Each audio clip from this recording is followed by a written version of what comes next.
Welcome to CEO Money. I'm Michael Yorba. Thanks for joining us. We've got Scott Brown, CEO of Equity Armor, on our show with us today. Scott, welcome to the show. Always a pleasure, Michael. Tell us about yourself and your company, and then I'm going to dive right into these questions that we have for you today. Great. Equity Armor Advisors is a registered investment advisor. We build quantitative models that we've tested. I started in the business in 1987. I've got two different partners that I joined with that have been building different pieces of this puzzle since 1997, and then again up to the current time. What we do is try to build the best risk-adjusted return models that we can for the investor, and then we overlay a volatility hedge on those equity names to further enhance the risk-adjusted returns. Got it. Who are the partners that you had mentioned that make up the EAA team, and what experience and expertise do they bring to EAA? Great question. So Dr. Don Vickery has been built. He's a certified fraud examiner. He's a CPA, and he's been building forensic accounting models and factors since 1997. What he really brings to the team in this case is that he built a very proprietary earnings quality score that we're able to use in our models to separate those companies that get a lot of their growth in earnings from somewhat accounting-driven practices as opposed to true cash-generating capabilities. Mm-hmm. And then my other partner is Brian Stutland. He's a regular commentator on CNBC. He's quite well known around the industry. Some believe he's the expert in the industry at volatility trading. And so he built the piece of the model that overlays onto our quantitative models, which Dr. Vickery and I built, that gives those enhanced risk-adjusted returns that we hope to get. Great team. Tell me about the sub-advisors that you use for a hedge fund. Right. So Lone Star Equity Armor Advisors, another firm of ours, is a sub-advisor to the Congress Avenue Hedge Fund in Austin, Texas. And again, in that case, we're doing very similar things. The volatility trading in a hedge fund is much more intraday as opposed to the overlay that we have to do in these retail portfolios. If we get into separate managed accounts, obviously with a large enough sum, we can do the intraday. But as you may know, or probably know, it takes $150,000 to buy one futures contract on volatility, and so the portfolio has to be expanded to be able to use that. In the case of it is smaller, we use the ETNs to get that volatility hedge. Got it, and it does require a lot of attention. Talk to me about the track record of EAA lifestyle portfolios. Right. So we launched the EAA lifestyle portfolios with our partner Cambria Capital in June of 2017. Every month we come out with a new series that's meant to be held 12 months in a day for long-term capital gains. There's 4 different lifestyle portfolios. One is a growth based portfolio. And in each one of these, Michael, there's the same 30 equities. What we're doing is just weighting the GARP stocks, the dividend stocks, and the defensive earnings based on where they are in the life cycle. Obviously, younger people will probably want to be more in a growth-oriented portfolio, so the GARP stocks are weighted more heavily in that portfolio.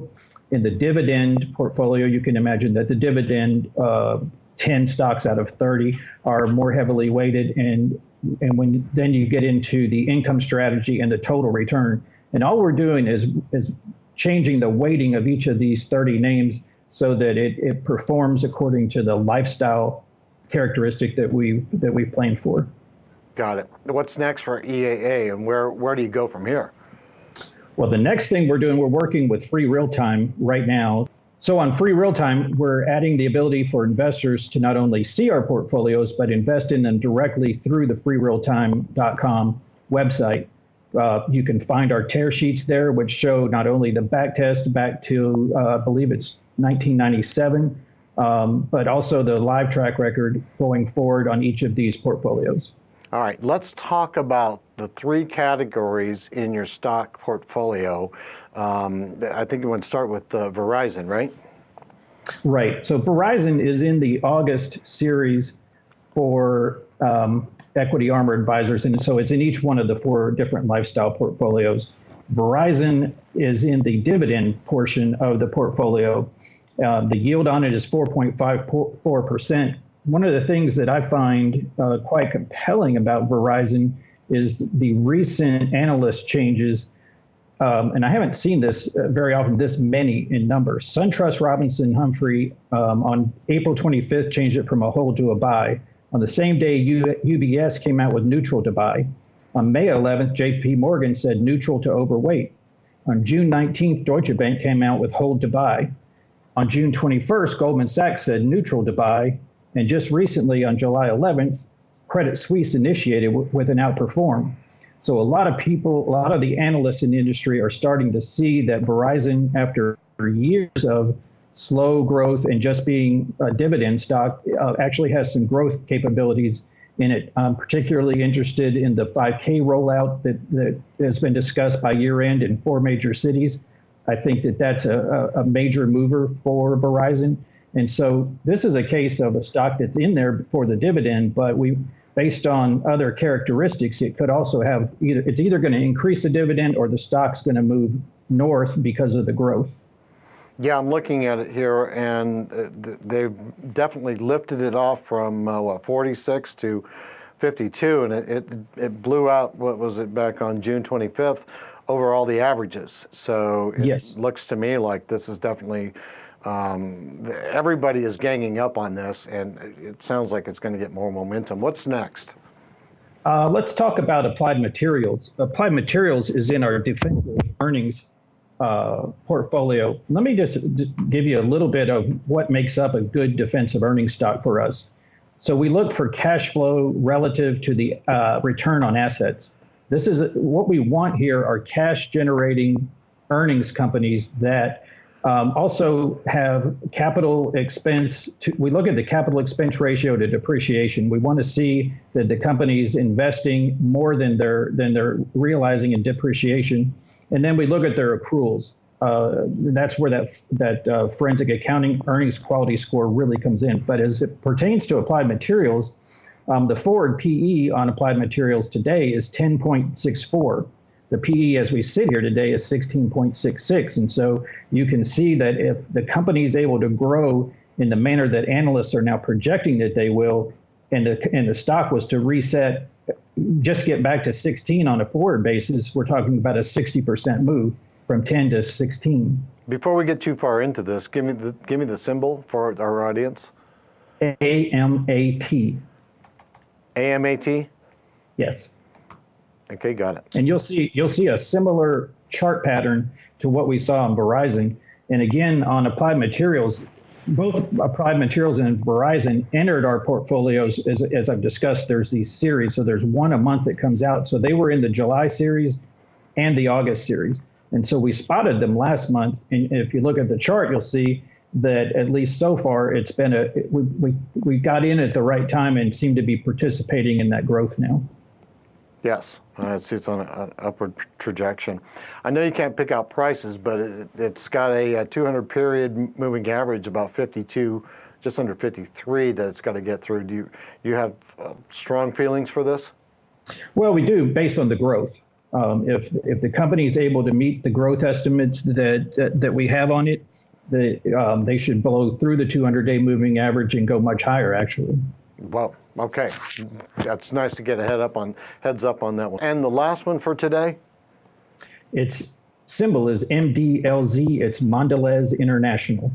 Okay, let me bring it up. Go ahead. Go ahead. We added this to our portfolio in June, so we've owned it in the June series, the July series, and again in the August series. One of the things I really like about this stock is that in the last 30 days, 9 different analysts have raised their full year expectation for earnings on this company. The other thing that this is a defensive earnings stock out of our 30 stocks, and it has a fundamental score on StockScouter of A and a technical score of B. And if you look at your chart, you'll see that it has a very similar pattern to the other two that we've looked at today. It does. I see that, and it looks like it's in a real strong growth mode, especially this gap that happened looks like around last week of July 25th, I think it was. This looks strong to me. Right. And they've had a long series of accumulation going on since sometime in late 2016. So I believe this is a stock that very well could pop in a very strong way on the upside during the 12 months that we hold it. Those are brilliant. All right. Is there anything else you want to bring out in today's interview before we sign off? I know we'll be seeing you again and hearing more about your forecast and your partners and your company. But before we close today, anything else that you want to do to impart to the audience? Michael, I appreciate it, and I'll share the same thing that I always do. Find some way to hedge your investments against the downside.